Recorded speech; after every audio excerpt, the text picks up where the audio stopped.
Avant la seconde venue du Christ, quelque chose d'inimaginable dominera les cieux. Imaginez lever les yeux et voir non seulement la lueur bleue ou nocturne habituelle des étoiles, mais aussi des signes célestes puissants et inquiétants. Des tremblements de terre, des cieux assombris et des étoiles qui semblent tomber sous vos yeux. Ce scénario, plus qu'une intrigue de film de fiction, est une prophétie biblique sur le point de se réaliser. Avez-vous déjà ressenti de la peur ou de l'insécurité face à l'avenir? Pensez-vous que les défis du monde moderne sont le signe de quelque chose de plus grand à venir? Si tel est le cas, tu n'es pas seul. L'incertitude quant à ce que l'avenir nous réserve peut générer de l'anxiété et de la peur, mais en même temps, elle nous offre une chance de trouver la paix et un but. La Bible non seulement prédit ces événements stupéfiants, mais propose également une solution, la connaissance, la préparation et la promesse du salut. Comprendre ces signes est la première étape pour vous préparer à ce qui va arriver. Je vous invite à explorer avec moi comment ces signes peuvent être interprétés et ce que vous pouvez faire pour être prêt lorsque le ciel révélera le retour puissant du Christ. Lorsque nous parlons du retour de Jésus et des signes qui précèdent ce grand événement, la Bible devient plus qu'un simple livre d'histoire. Cela devient un guide essentiel pour comprendre l'époque dans laquelle nous vivons. Contrairement à d'autres livres historiques que l'on trouve dans les bibliothèques, la Bible nous offre un panorama qui va de la création du monde jusqu'aux événements de la fin des temps. Jésus, conscient de la curiosité et de l'inquiétude de ses disciples, nous a demandé de veiller et prier. Mais qu'est-ce que cela signifie réellement? Regarder, ce n'est pas simplement regarder le ciel en attendant des signes visibles ou rester immobile en attendant que quelque chose se passe. Regarder, c'est être attentif aux événements qui nous entourent, comprendre les changements et reconnaître les signes que Jésus a évoqués comme précurseurs de son retour. Dans Matthieu 24, lorsque les disciples ont interrogé Jésus sur les signes de sa venue et de la fin des temps, ils cherchaient des conseils sur la façon de reconnaître et de s'y préparer. Jésus a répondu avec une liste détaillée de signes à surveiller. Ces signes incluent, sans s'y limiter, les conflits et les guerres à l'échelle mondiale, les famines, les pestes et les phénomènes naturels extraordinaires. Il a souligné que ces signes seraient comme des douleurs de l'accouchement, indiquant que les événements deviendraient plus intenses à mesure que l'on approchait de la fin. Par conséquent, la vigilance recommandée par Jésus implique d'être activement informé et conscient des événements mondiaux, en les comparant aux prophéties bibliques. Cela nécessite une étude continue des Écritures, une prière pour le discernement et une vie qui reflète notre préparation au retour de Jésus. Comprendre ces signes n'est pas seulement une question de curiosité, est un incontournable pour quiconque souhaite se préparer aux derniers événements de l'histoire de l'humanité. Ainsi, observer signifie être spirituellement alerte, engagé dans l'actualité à travers une lentille biblique et prêt à répondre à Dieu à tout moment. Lors d'un après-midi tranquille sur le mont des Oliviers, Jésus et ses disciples ont partagé un moment d'instruction et de révélation profonde. Les disciples, cherchant à comprendre les événements futurs, ont posé à Jésus des questions très précises. Ils voulaient savoir quand le temple serait détruit et quels signes indiqueraient son retour et la fin des temps. Jésus, toujours prêt à guider ses disciples, les avertit sérieusement, « Prenez garde que personne ne vous séduise.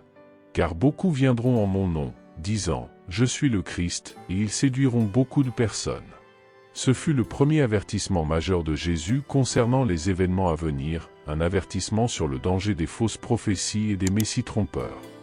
Dans le contexte plus large des Écritures, en particulier dans le livre de l'Apocalypse, Jésus donne plus de détails sur les signes à surveiller, mais dans cette conversation sur la montagne, il a simplifié la compréhension pour ses disciples.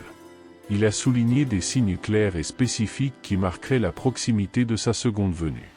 1. Catastrophe mondiale Jésus a mentionné les catastrophes naturelles telles que les tremblements de terre, les guerres et les famines. Ces événements, selon lui, seraient comme les premières douleurs de l'accouchement, qui préfigurent quelque chose d'encore plus grand. 2. Persécution de l'Église Le deuxième grand signe serait la persécution croissante des disciples du Christ, une épreuve du feu pour la foi de beaucoup. 3.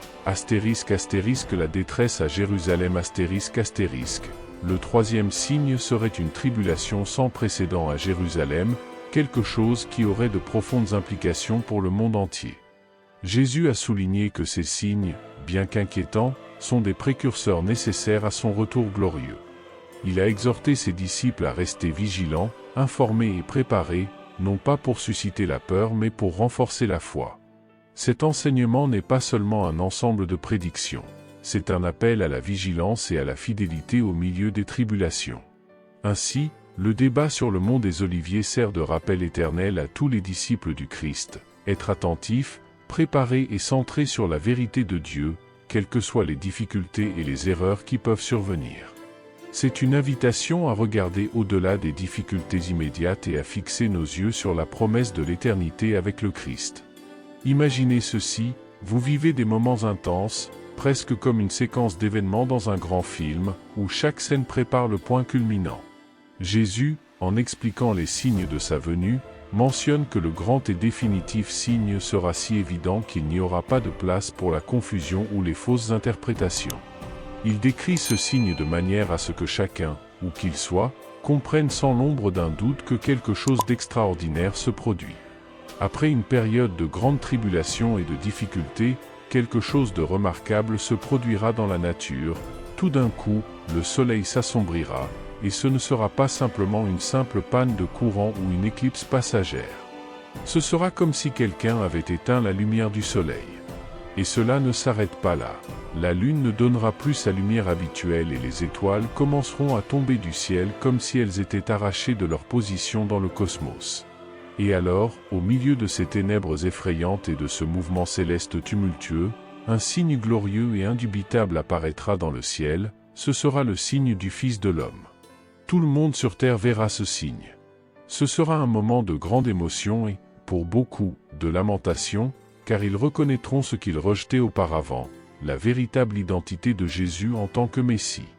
À ce moment précis, Jésus décrit qu'il viendra sur les nuées, avec puissance et une grande gloire, une vision spectaculaire et triomphante qui traversera les cieux. Et pour rendre cet événement encore plus grandiose, des anges seront envoyés avec des trompettes retentissantes, convoquant les élus de Dieu de tous les coins de la terre. C'est le grand et dernier signe du retour de Jésus, ce ne sera pas un événement discret ou facile à ignorer. Ce sera grandiose, visible dans le monde entier et plein de majesté. Alors, lorsque vous serez témoin de ces signes, sachez que ce n'est pas un jour comme les autres, c'est le jour du retour du roi, et tout ce qui a été promis est sur le point de s'accomplir. Avez-vous déjà imaginé le ciel entier se transformer sous vos yeux? Imaginez ceci, les cieux commencent soudainement à s'enrouler comme un grand vieux tapis, et toutes les étoiles, les planètes et la lumière du soleil elle-même commencent à s'atténuer, une par une, comme si quelqu'un atténuait lentement toutes les lumières de l'univers. Isaïe, l'un des prophètes de la Bible, a décrit cela avec une image vivante, disant que les cieux seront enroulés comme un parchemin et que toutes leurs étoiles se faneront comme les feuilles fanées d'une vigne ou comme les figues tombant d'un figuier desséché.